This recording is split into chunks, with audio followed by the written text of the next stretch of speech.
I am Anthony from Hazardsnet, and you're watching 10 Questions Extended Edition. Today I'm here with John Bermuda Schwartz.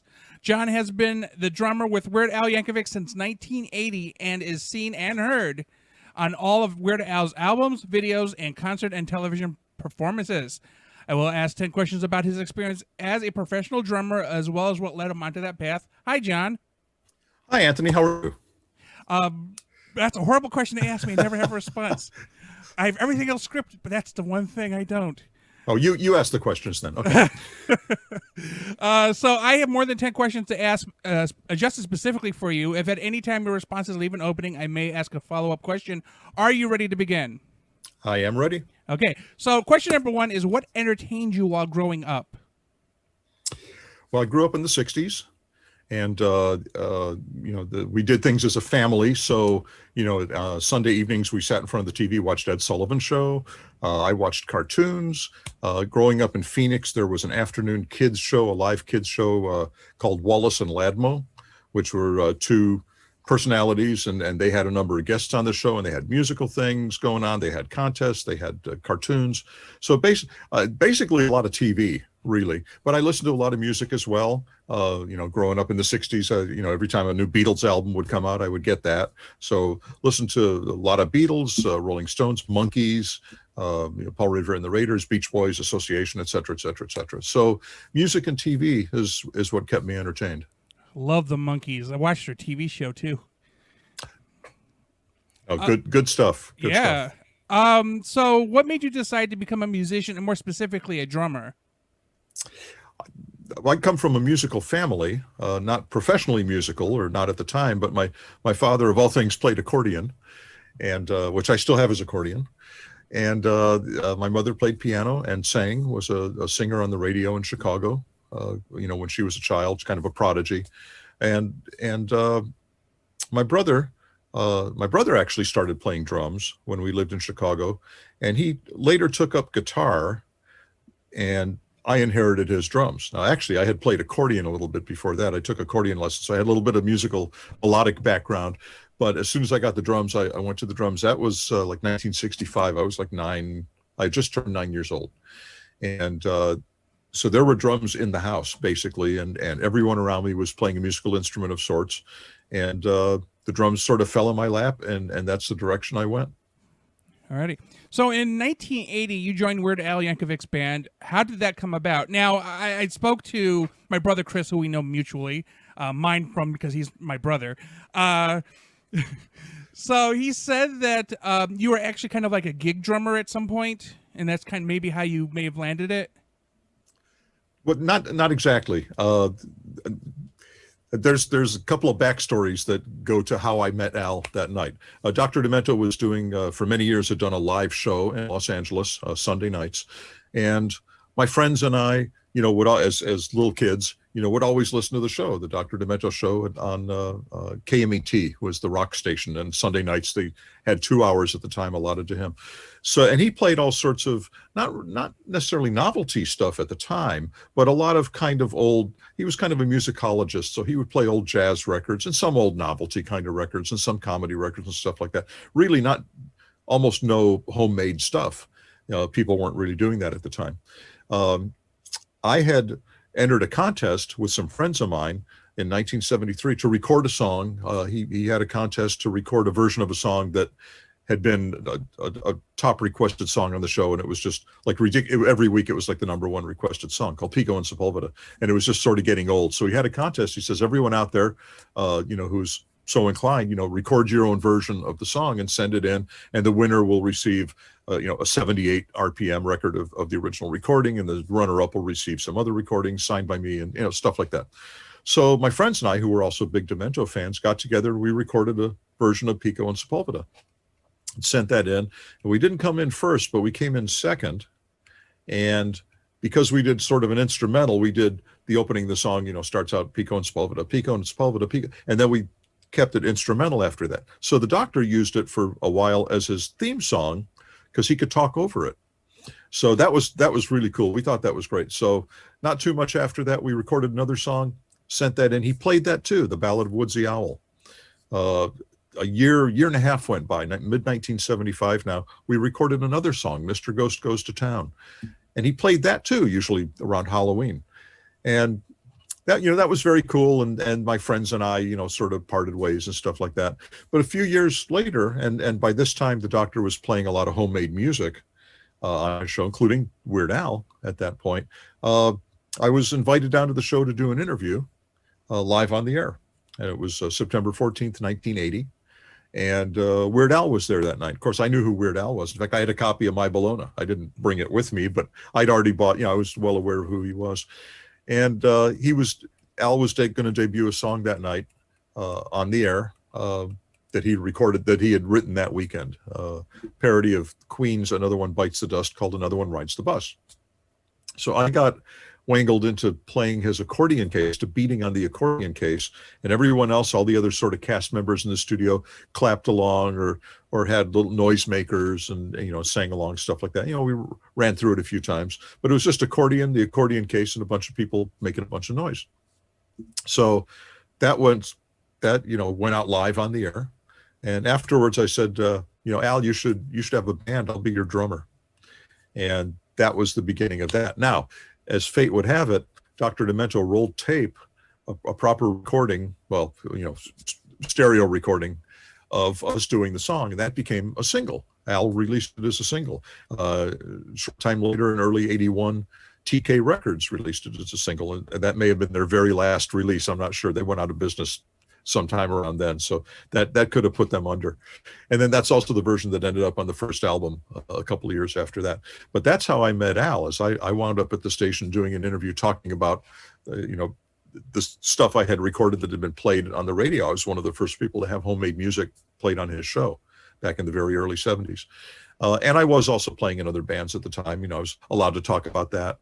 But that was the reason I was there. And how it happens, I was in the same room with Al, and him, obviously knowing I was a drummer, asked me to beat on his accordion case, and then it just went from there. So long story short, I was there at the right time, at the right place, and said the right thing, I'll be your drummer. And here we are. Okay. Because I researched from your website primarily, and it says your first album was with Colonel Jim Silvers in 1981. For those unaware, Jim Silvers was a bluegrass rockabilly guitar player who recently passed away in December. How did that come about? That came about, my brother had been producing him. That was not Jim's first album. But my brother, by the way, when he switched to guitar back in the 60s, went on to have quite a pro career, and has done very, very well, and is well known in the music business. His name is Richard Bennett. And he had spent many years as Neil Diamond's guitar player. He co-wrote Forever in Blue Jeans, wrote some other things that got recorded and released. He's been Mark Knopfler's guitar player since the early 90s, and continues to record and produce a number of top artists in Nashville. So he called me in to do this album with Jim, this second album, I guess. And I just came in there and that's what happened. As it happens, there was the bass player on that album was a guy named Ray Campy. Ray unfortunately passed away recently. He was well known. He was the guy who would get up on his bass and like ride his acoustic bass while he was playing it, and great showman, very well liked in rockabilly circles in Europe as well as America. Anyway, he played bass on that album. It was through him that I met his keyboard player, Rip Masters, in 1981. And I still work with Rip now. So and I've recorded many albums with Rip. But my first kind of commercial release was Colonel Jim Silvers. And that got released on CD later on with some other tracks. And but I got involved with that through my brother. And I should also point out, it was through my brother that I was introduced to Dr. Demento to get the interview. So he's been instrumental in a couple of ways, in big ways, obviously. Okay. So then your second album was with Weird Al in 1983. So at what point did you feel that a significant portion of your career would be with Al? And in 1983, the album was called Weird Al. Right. It was eponymous, as they say, or eponymous, I guess. Uh, I had no idea then. I mean, it was all just sort of, there was no way to know there was any real direction. Everything was still centered around the Dr. Demento show and the accordion. It was a very accordion-based album as opposed to future. Well, literally with the next album, we made more of an effort to sound like the original song that we were parodying. But the first album was all very accordion-based, and that was the gag, that was the gimmick, and it took off way beyond all of that. It's hard to say any of us saw it coming or predicted that things were going to get big. I mean, with every album that came out, we did a little bit better chart-wise, sales-wise. Tours got bigger, crowds got bigger. His and the band's credibility grew, as opposed to, oh, they're a novelty band, or, surprisingly, a lot of people said, oh, Al just gets the original tracks from the original artist and just sings over them, which is a great compliment to us, except that we listen back to that era, particularly in the early 80s, and not very close to the original, certainly not like we got to be later. We got very experienced at duplicating the tracks, like 99.9% correct. And in the early days, if you listen to Eat It versus Michael Jackson's Beat It, and people would say, oh, that comes on the radio and we think it's going to be Beat It. It's like, well, it's not quite. But in hindsight, I mean, at the time, it was great, but we got better. Audiences got more sophisticated. They appreciated what we did. Album sales rose. Al's popularity has never been bigger. I mean, it grows and grows and grows. And but at any point, did we see that coming, or did I know that was going to be a full-on career? Eventually, I suppose. Maybe sometime in the 90s, it looked like it was there to stay. Which is funny you mentioned that, because when music plays on the radio and it's something Al is parodied, I will sing his lyrics rather than the actual ones. It's really confusing for the passengers. Well, you need to hand out lyric sheets so they can sing along too. Yeah. So the next question is, your fourth album was also Weird Al, Dare to Be Stupid, in 1985. Now, I bring this up because I do a lot of fan stuff. So for those who are watching, they may have first heard of this song during the Transformers the movie in 1986. So when did you guys find out that the song would appear in the movie, and how did you feel about Dare to Be Stupid being in an animated movie? Well, I wasn't involved in that end of it. And of course, that was, I think, after the fact. Part of that was that the album was on, I think the Scotti brothers were involved to an extent, not just with the album, but in order to get it into the movie. So they had a lot to do with that. I thought that was very cool. I mean, that actually was not the first thing we had done that had been in a movie. If we go back to just prior to that album, and I think it's included on the album, we recorded This Is the Life for the movie Johnny Dangerously, which ironically did not, it was in the theater movie, but when they released it on video, it wasn't in there. Then they re-released it later, and it wound up back as the ending theme or the opening credits or something like that. But that was the first actual movie thing that we had been involved with. As far as the Transformers, I know Al is a major pop culture fan and probably thought that was extremely cool. I'm sure he was much more familiar with Transformers than I was. And but it's still very cool. I mean, it's, anywhere where our stuff is heard outside of, just the fan base is a very cool thing. Okay. So while a lot of your time was with Al's band, you have played for a number of other bands and an orchestra. So how do you end up choosing such varied products, and generally, how different are they from each other? Wow.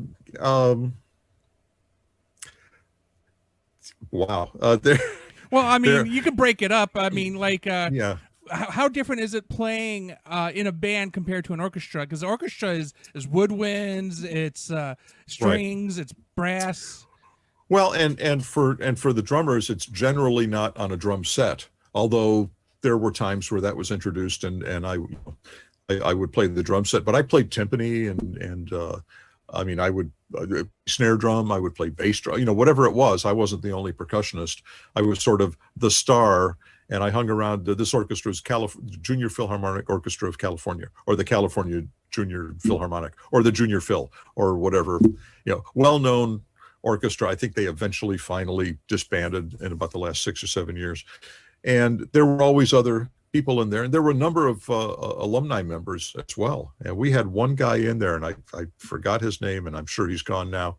He was in there when the orchestra started, like in the 20s or 30s or something. I think the orchestra started in 1937, and he had been in the orchestra as a kid in 1937 and was still there, like when I did my last concerts with them sometime, in the last 10 years.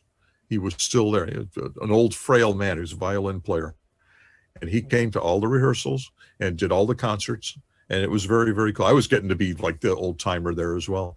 But it wasn't just a kids orchestra. There were a number of older players. As far as any celebrities that came out of there, other than sort of me, Flea from Red Hot Chili Peppers was a third trumpet player back in the 70s. And he was like last chair. He wasn't really even, a good third trumpet player. But he was in there, and I sort of remember him. I just remember this kind of goofy kid, this sort of punky, goofy kid. And he wound up being the bass player in Red Hot Chili Peppers. Michael Balzery was his name. So he came. There was an anniversary concert we did. And in fact, Al has come to a couple of these concerts and been a guest conductor and things like that. Anyway, Flea came down in a tuxedo, very straight, and came down to it was at the Disney Hall in Los Angeles, and came down, or the Dorothy Chandler Pavilion, actually, which is a very respected music hall in LA. And he came down and said some nice things to the audience, and, was there and, shook hands and, took pictures and stuff like that. So that was pretty cool. That was a very cool deal. As far as that's sort of the most dignified, straight-laced thing I've done. Now, all these other bands I've been in, there have been cover bands. I'm in a couple of cover bands right now. I mean, I'm currently in three bands plus Al, plus I sub in 2 other bands. Now, right now with the pandemic, things have been rather quiet for over a year. They're starting to pick up again, which is good. But these other bands, well, for example, Rip Masters, who I'd been playing with since '81, since being introduced from that Jim Silvers album, he was doing a lot of rockabilly and some blues and a lot of original songs, some country. I mean, eventually that all became called Americana. It's a simple way to lump all that together. I'm currently in a blues rock band called Idle Hands. I'm in a regular cover band called Zero G Band. The leader of the band is an airline pilot, so Zero G. And we do 60s, 70s, 80s pop songs, basically. I've been with them about 10, 11 years. I play with another group. I sub with another group called Crown City Bombers. And sometimes sub with another group where some of those members play with this other group. And if the drummer can't make the Crown City gigs, he can't make, and I can't, Little Mo and the Dynaflows is the name of this other split off group. And if the drummer can't make a Crown City gig, he probably also can't make the Little Mo gig. So I do that as well. So those are my 5 basic projects. Sometimes I get called just out of the blue to sit in and do something. And then there's Al. And Al is kind of my day job of all the bands. And I dare say pays the best and carries the most prestige, as and so that's, but I've been in a whole bunch of bands since. I mean, I've been in like 30 bands, and I was in several new wave bands in the 80s, several other different projects. I've done a ton of demos, just whoever will have me play. Usually they find me, as opposed to me going out and seeking them. They stumble upon me, or that, somebody hears me playing with one band and invites me to come play with their band. So that's, there's a certain amount of referral and a little bit of networking, but basically they find me as opposed to me going out and finding them. And really the right place, right time of my life was meeting Al that night. So that was the big one. Okay. So returning to Al's band, you've been in a number of his music videos. Obviously, you play drums, and I wanted to say all of his videos, but now I'm starting to think if you're a general percussionist too, because there's sometimes there doesn't seem to be drums in Al's videos, so maybe you're doing other things. But how have you participated in other aspects of those videos?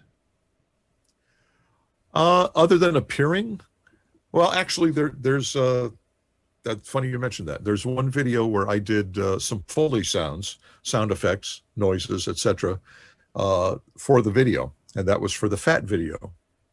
And I did some of the Al and I did those together, and did some of the noises and other things going on, and some of the hand claps and some other things. And that's the most, other than being in front of the camera, that's the most involved I've been sort of in the post-production end of things.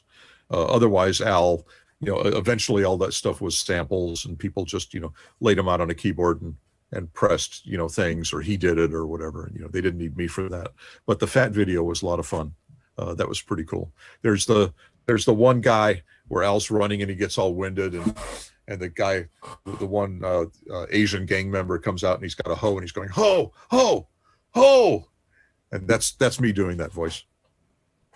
Okay.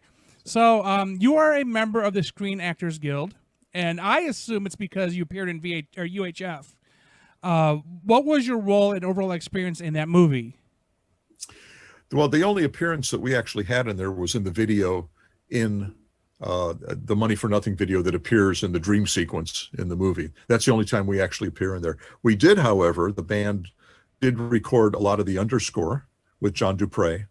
That has heard any of the kind of rock stuff that's going on, or, any of the rock and roll songs that are happening. The underscore is all us playing. There's some kind of orchestral stuff going on, which is all keyboard stuff, and I think John Dupre did all of that.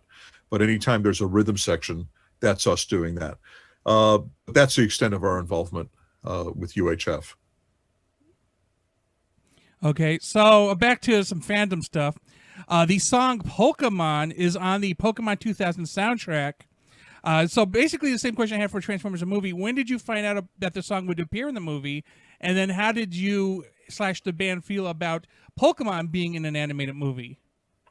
Well, we recorded that specifically for the movie. I Right. mean, we were contracted to record that. So unlike Dare to Be Stupid, which was recorded and then eventually found a home, I'm trying to think when that was. It was around 2000 or something like that. It must have been later than that.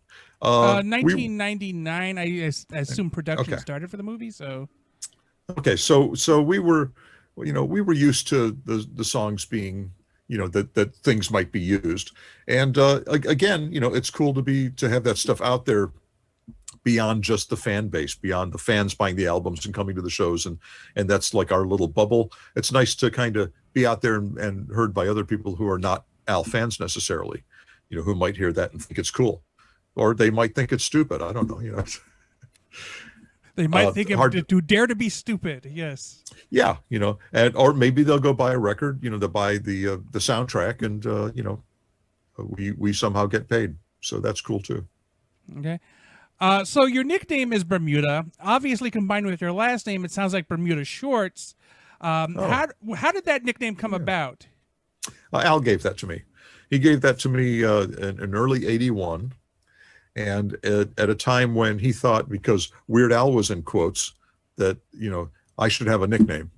Everyone on the Demento show had a nickname. I was already starting to come down to the show and answer phones and become one of the cast members a little bit. So there was Musical Mike Kiefer, Kamikaze Coco or something, Life Size Lynn.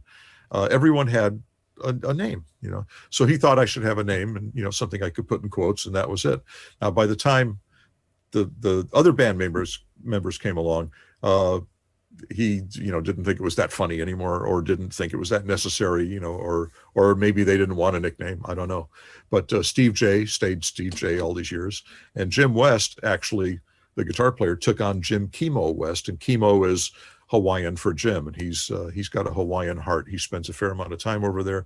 Major respect in the slack key guitar world for him, and he's found this whole other kind of career and life, outside of Weird Al. But he comes and plays all the rock and comedy and does all the Al stuff, and he's happy doing both.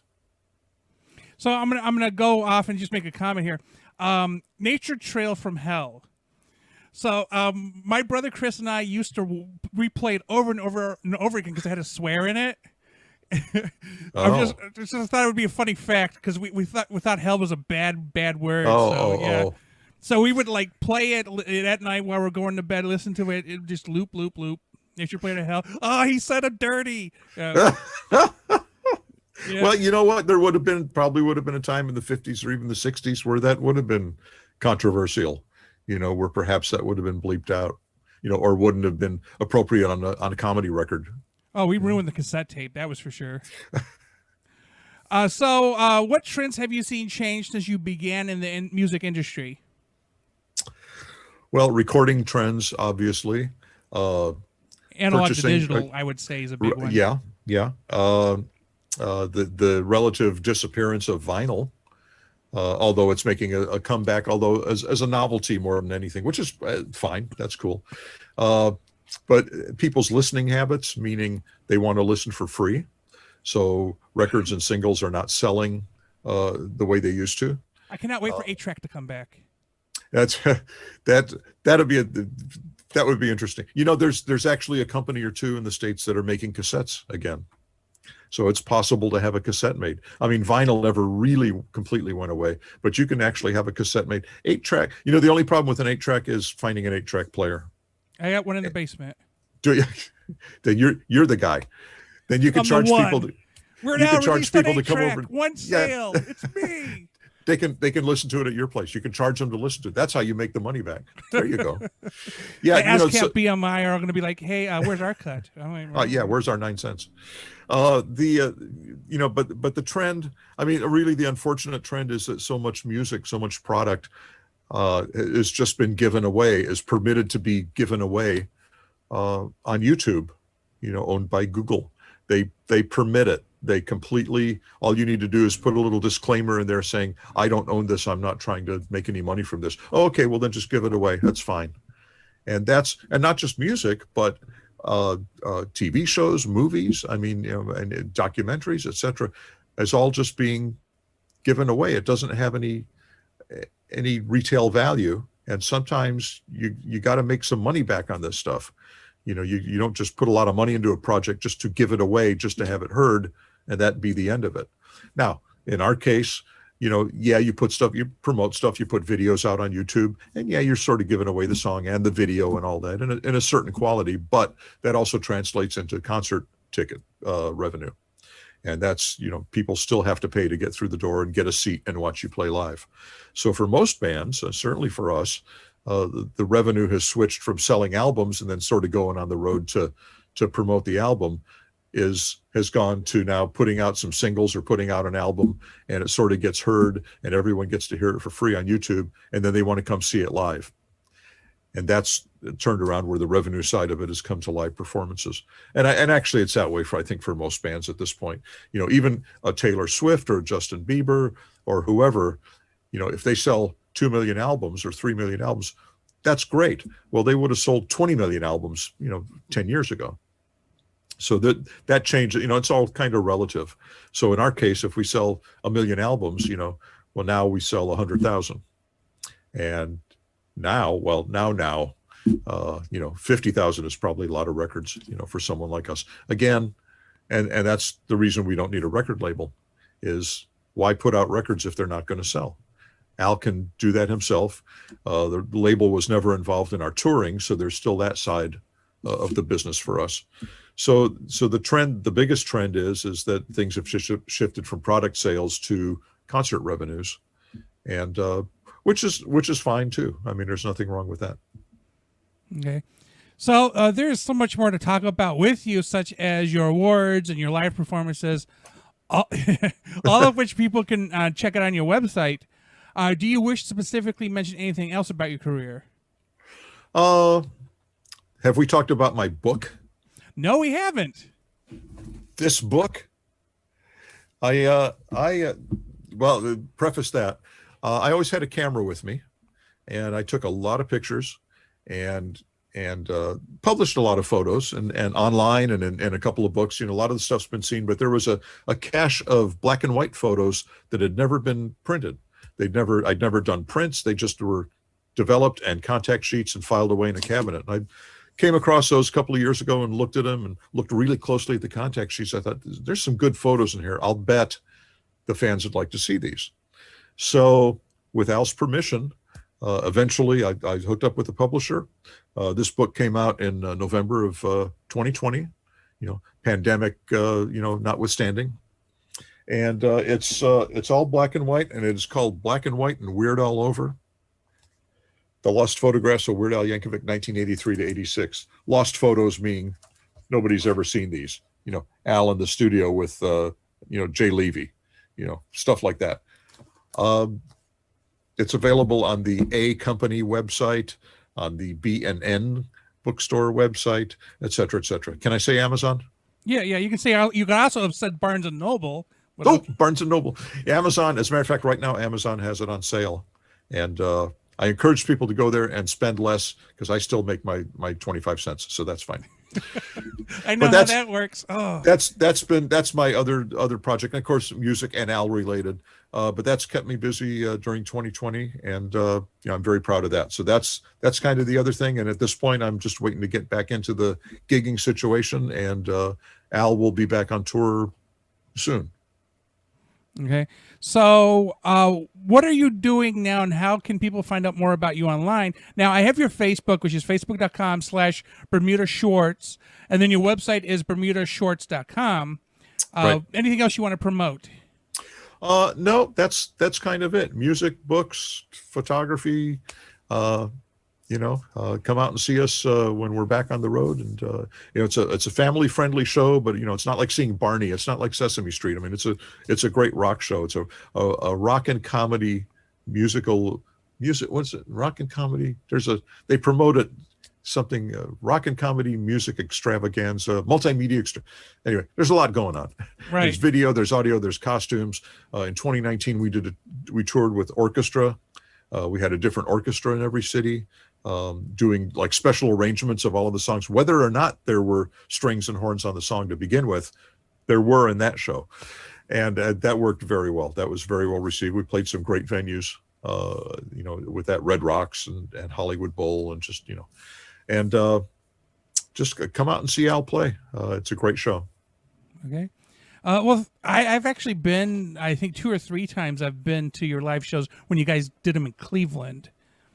And the one thing because I had never been to a concert where behind them is a screen that actually like shows the video, like because you guys have at least Al has a break between certain videos where he changes his costume. Right. So you guys will have like a big old video screen in the background, which is like some portion of like a music video or something that kind of transitions to change. Yeah, there's things that go. Basically, when you're sitting there, it's like it's nonstop. Whether we're playing on stage and there's a video running at the same time, or we've left stage to do a costume change and the video is still running, showing some other clips that Al has curated. It's nonstop. I mean, nobody's sitting in their seat. There's no dead air. Yeah, that is the multimedia part right there. Yeah. Well, I mean, live music and recorded visual, whatever, and narration. And sometimes there's music in the video. Sometimes the video, we're playing to the video. Sometimes it's the video that was actually released for the song. Sometimes it was created specifically for the concert. It just depends. I mean, there's things you see in concert that you don't get from listening to, the album or watching the videos on YouTube. I mean, there's things, the concert experience is a different thing. Plus being there with other people, there's a certain dynamic that goes beyond just hearing the songs. Okay. Well, thank you for talking to me today. I'm hoping you guys will come into the Cleveland area again sometime soon because I could use a concert right now. I'm sure we will. Okay. Thank you for everybody who is watching. Please remember to like and subscribe. And in the description, you'll see a link to John's book. So go ahead and buy that on Amazon. And thanks, John, for doing this. Thank you very much, Anthony. Yeah. And goodbye, everybody. Bye.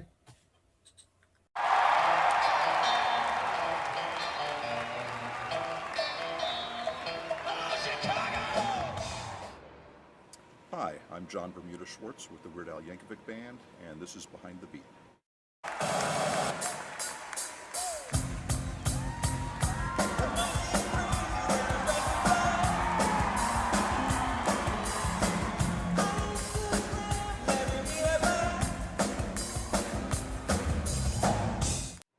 We're in the Chicago Theater here in Chicago, Illinois, in support of the Mandatory World Tour.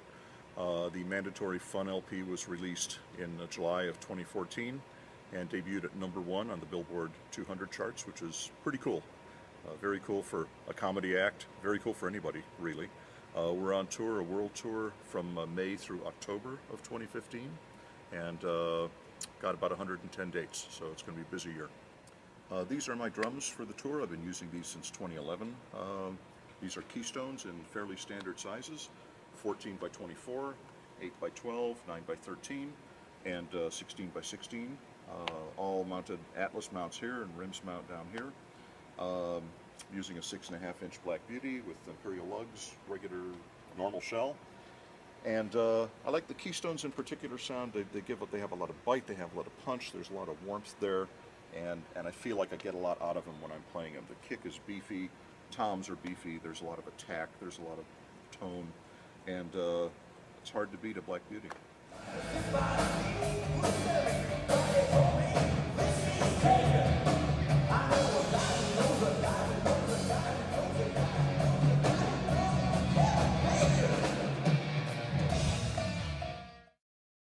I recently changed from a standard rims mount with a big plate on here to the Atlas mount. I did that for a couple of reasons. One, I prefer the look. It's a lot sleeker, you see more of the shell. Sound is great, and another bonus is you don't have to remove a whole assembly just to change heads. I leave these drums on here and I can change them as is without having to take off a big rims mount. I still have one on the 16-inch floor tom, and every time I have to do that, I sure wish I had Atlas mount on there as well. But these have been great, and they're compact, and that's definitely the way to go. I recently started using the Atlas pillar clutch snare stand. If you've ever had a snare walk when you're playing it and kind of move around and do things, you're going to love this stand. What it does is it allows you to move the arms here, the holders, so that the drum is centered right over the center of the stand. It's not centered off of here, because when you do that, the stand walks. When it's centered right here, and you can see it wants to be here, you hit the drum straight on, it goes straight down the center. This stand doesn't move at all. It's great. Don't ever have to worry about it.